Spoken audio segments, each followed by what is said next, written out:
이것이 가장 흔한, 편하지 않아서 기법이 좋은 건 아니에요. 안녕하십니까. 태권도 문화연대 이창호입니다. 이번 동영상에서는 고전 태권도를 수련할 때 제일 먼저 연습하는 기법인 주춤서 몸통 찌르기에 대해서 설명을 드리겠습니다. 저는 개인적으로 이 기법을 줄여서 일시무라고도 부릅니다. 왜 이런 식으로 이름을 붙였냐 하면 수련을 해보니까 이 기법이 모든 태권도 고전 기법의 출발점이에요.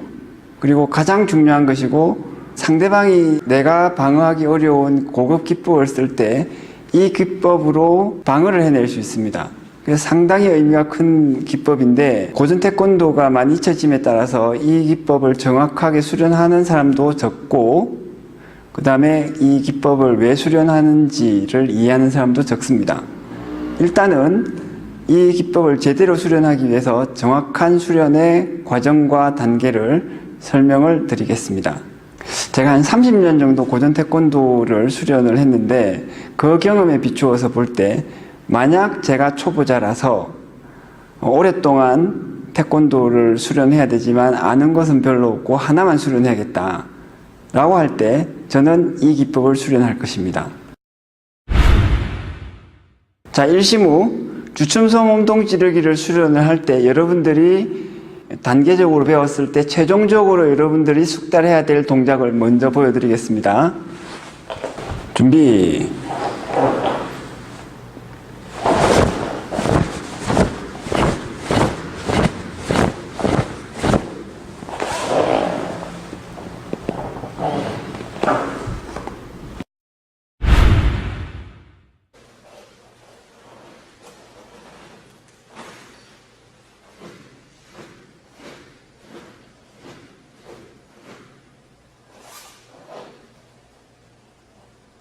자, 요것이 이제 여기에 숙달되었을 때 여러분들이 해야 되는 동작을 그대로 보여드린 것입니다. 그런데 처음에 이 동작을 하려고 하면 정확히 따라하기도 어렵고 정확히 무엇을 따라해야 되는지도 좀 알기 어렵습니다. 그래서 단계적으로 설명을 드리죠. 자, 준비 자세 출발합니다. 여러분들이 여기 익숙하지 않을 때 제일 먼저 해야 되는 건 순서대로 하나의 자세를 낮춥니다. 모든 것을 그대로 두고 자세를 낮춘 다음에 무릎을 많이 굽히는 것이 중요합니다. 둘의 왼발을 어깨 2배 넓이로, 그 다음에 손은 모아서 최대한 높이는데 어깨 높이로 올리기도 하지만 저는 많이 높이기를 권해요. 코 높이 정도로 올리기를 권합니다. 그 다음에 오른손을 당겨주시면 되겠습니다. 오른손은 어떻게 하냐면 손은 겨드랑이 쪽으로 최대한 당기고 발꿈치 뒤쪽으로 최대한 붙여야 돼요. 이 자세가 준비 자세가 되겠습니다. 그 다음에 바로 하면 이 단계를 역순으로 갑니다. 하나, 둘, 셋. 자, 역순으로 한다고 했을 때 제가 손은 역순으로 하지 않고 다리만 역순으로 했는데 그것은 상관이 없습니다. 물론 손부터 역순으로 그대로 하는 것도 괜찮습니다. 다시 말씀드리면 이 자세에서 하나, 둘, 셋. 제가 생각할 때는 어느 것이든 괜찮은데 가장 중요한 것은 다리의 동작이 역순으로 가는 것입니다. 뒤집어 말하면 이 자세에서 이렇게 하시면 안 됩니다. 왜 안 되냐면 이것이 익숙해졌을 때 여러분들이 이 동작을 배운 의미, 즉 격투기법으로서의 의미가 없어지기 때문이죠. 자, 그러면 이 일시무 동작을 할 때 가장 흔한 문제점들을 몇 가지 설명을 드리겠습니다. 가장 흔한 문제점은 이겁니다. 하나, 둘. 즉, 자세를 낮추고 시작을 해야 되는데 그렇지 않고 자세를 옆으로 먼저 옮겨서 맨 마지막에 자세를 낮추는 것이죠. 이것이 가장 흔한 잘못된 방식입니다. 왜 이렇게 하냐면 자세를 먼저 낮추면 여기서부터 다리가 힘들어요. 그래서 힘든 것을 안 하기 위해서 힘든 것은 나중에 하고 자세를 먼저 만든 다음에 이렇게 합니다. 이렇게 하면 이 동작은 기법으로서 사용할 수 없는 동작이 됩니다. 왜 그런지는 다른 동영상을 통해서 제가 좀 더 자세히 설명을 드리겠습니다. 두 번째 문제는 자세를 낮추어서 자세를 잡았는데 이 발끝이 너무 넓은 거예요. 그래서 이렇게 서는 사람이 많이 있습니다. 이렇게. 이 자세의 특징은 발끝이 넓어서 다리가 편해요. 자세는 낮았는데 편합니다. 이 편한 건 좋은데 편하지 않아서 기법이 좋은 건 아니에요. 근데 이 자세는 편한 대신에 문제가 뭐냐면 움직일 수 없다는 문제가 있습니다. 너무 안정적이라는 것은 다음 동작을 위해서 체중을 옮기거나 자세를 바꿀 때 늦어진다는 것을 의미합니다. 그래서 정확히 말씀드리면 다시 어깨 2배 넓이만큼 두 발을 넓히지만 여러분들이 이 동작이 익숙하지 않아서 두 발의 넓이를 얼마만큼 해야 될지 모르겠다. 그러면 두 발 좀 좁게 잡아도 됩니다. 조금 넓게 잡아도 괜찮고 두 발이 정확하게 어깨 2배 넓이가 되는 것이 중요하진 않습니다.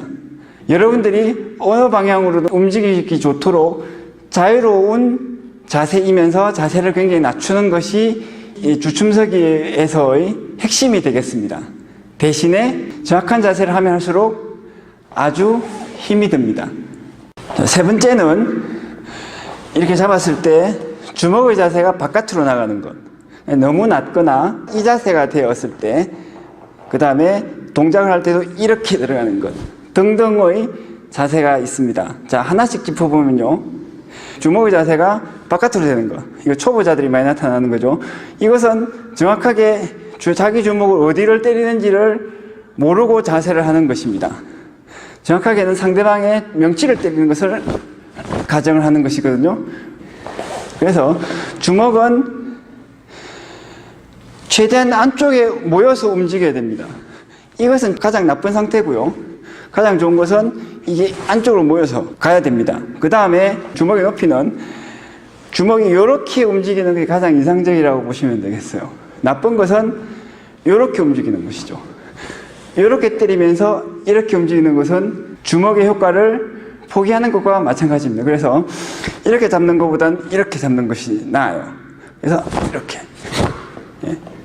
고전 태권도의 자세에서 주먹이 허리에 오는 것은 권투 자세의 변형이라고 저는 이해를 합니다. 이렇게 했을 때 이게 방어를 좀 포기를 하고 파괴력을 키우기 위해서 더 당긴다고 보시면 되겠습니다. 이렇게. 그렇게 이해하면 이 고전 태권도의 그 허리춤 자세가 굉장히 합리적인데, 이걸 허리로 높춘다고 하면 이 허리 낮추는 손을 도대체 왜 하는지 합리적으로 실용적인 차원에서는 이해할 수가 없습니다. 그 외에 다른 고전 태권도에서의 그 팔굽 기술이나 이런 걸 볼 때도 손은 허리춤이 아니라 사실 겨드랑이까지 최대한 올리는 것이 맞아요. 어쨌든 여러 가지로 수련해 봤을 때 실제로 내가 그것을 수련해서 필요한 경우에 상대를 제압하기 위해서 쓰고자 한다면 손은 허리춤보다는 최대한 겨드랑이에 올려 당기고 주먹은 수평 내지는 직선으로 움직일 수 있는 방식으로 자세를 잡는 것이 가장 효율적입니다. 전통이 어땠건 예전에 실제로 어쨌거나 상관없이 효율성은 그렇습니다. 그리고 그것이 고전 태권도의 손의 자세를 이해하는 가장 나은 해석이 아닌가라고 생각하고 있습니다. 여러분들이 태권도를 수련을 해서 태권도에 대한 지식을 쌓는 것이 아니라 실제로 이 기법을 쓸 수 있는 수준으로 나가고자 한다면 이렇게 배운 동작을 수련하셔야 됩니다. 수련의 핵심은 반복입니다. 제가 일시무 동작에 대한 여러 가지 요소들을 설명을 드렸지만 여러분들이 초보자시라면 이것을 따라 하시면서 본의 아니게 많은 잘못된 동작이나 자세들을 취할 가능성이 큽니다. 그럼에도 불구하고 너무 정확한 것을 따지기보다는 제가 설명드린 것을 최대한 염두에 두고 그것을 많이 수련하도록 하십시오. 많이 수련한다는 것은 횟수를 많게 하는 것입니다. 횟수를 많게 하는 것에 더불어서 더 좋은 것은 짧은 시간에 더 많은 횟수를 하시면 좋습니다.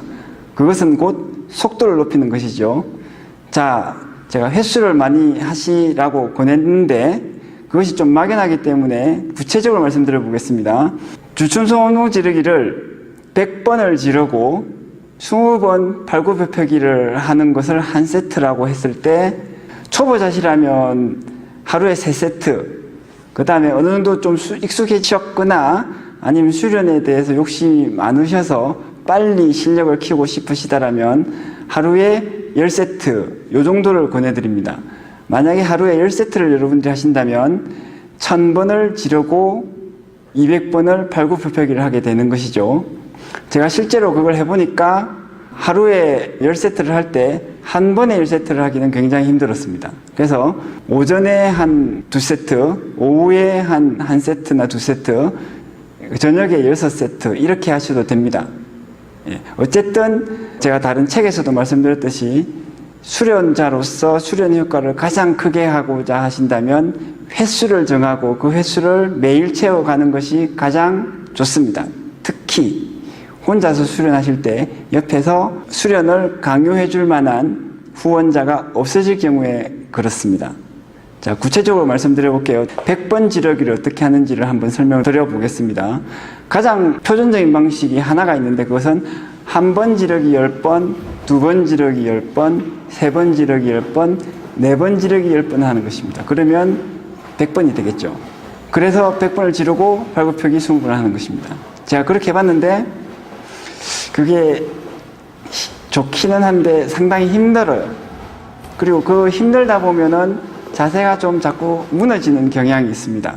그래서 제가 좀 방법을 바꿨습니다. 어떤 식으로 바꿨냐면 50번 지르기를 한 번 하고 잠시 바로를 했다가 50번 지르기를 한 번 더 하고 20번 팔굽혀펴기를 하는 것입니다. 50번 지르기는 어떻게 하냐면 한 번 지르기 10번, 두 번 지르기 10번, 팔 바꿔서 두 번 지르기 10번. 그렇게 팔을 바꾸는 이유는 좌우 균형을 맞추기 위해서 그랬습니다. 자, 구체적으로 한번 시범을 보여드리겠습니다. 준비,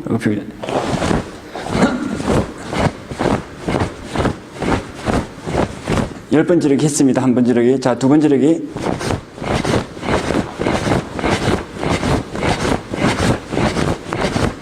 팔 바꿔서.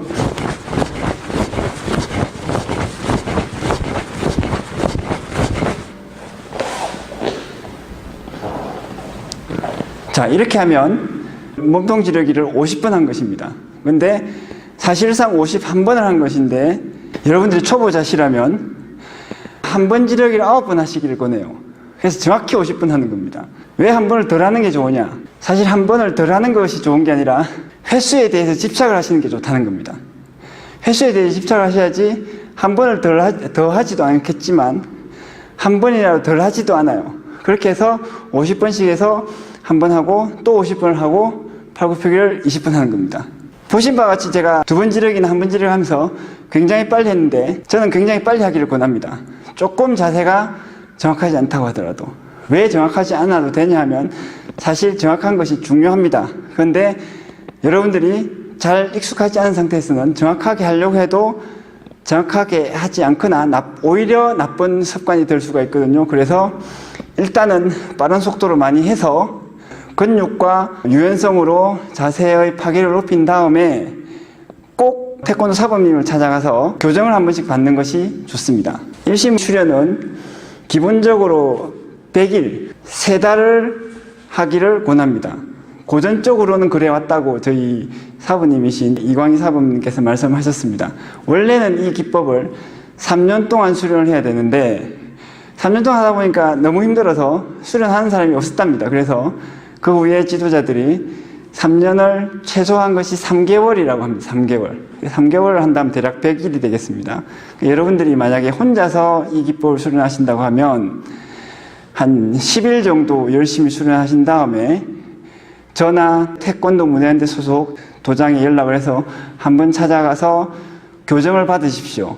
그 다음에 다시 30일 정도를 수련하시고 다시 교정을 받으시고 그 다음에 60일 정도 수련하셔서 100일을 채우신 다음에 마지막으로 이 기법의 응용, 이 기법을 실제로 어떻게 쓰는지에 대한 응용을 배우시면 되겠습니다.